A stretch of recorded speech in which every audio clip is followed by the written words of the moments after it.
তোমাদের ক্লাস 8 এ পড়েছিলাম যে কস্টিক সোডার সঙ্গে জল মেশালে কি হয় বলতো, তাপ উৎপন্ন হয়, রাইট? যে একটা তাপ উৎপাদিত রাসায়নিক বিক্রিয়া সেটা আমরা দেখবো। দেখো জল মেশাও।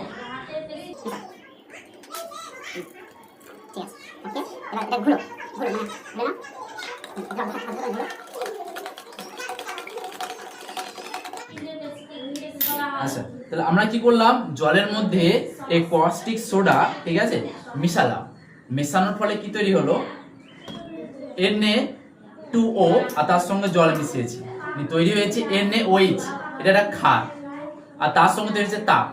দেখো এখানে হাত দিয়ে দেখো, গরম আছে গরম নাই, গরম আছে না? হ্যাঁ, তার মানে কি এখানে তাপ উৎপন্ন হয়েছে। দেখো এদিকে টেস্ট করো, দেখো হালকা হালকা তাপ গরম হয়েছে না? আর একটু রেখে দিলে আরো তাপ গরম হবে। হ্যাঁ, তো কি হচ্ছে এখানে, যে এটা একটা তাপ উৎপাদের রাসায়নিক বিক্রিয়া বলে তাপ উৎপন্ন হয়েছে। এটা দ্বিতীয়, যে এটাতে সোডিয়াম হাইড্রোক্সাইড উৎপন্ন হয়েছে কি হয়নি সেটা আমরা দেখার জন্য আমরা একটা ইন্ডিকেটর ব্যবহার করব, যার নাম হচ্ছে ফেনাফথেলিন।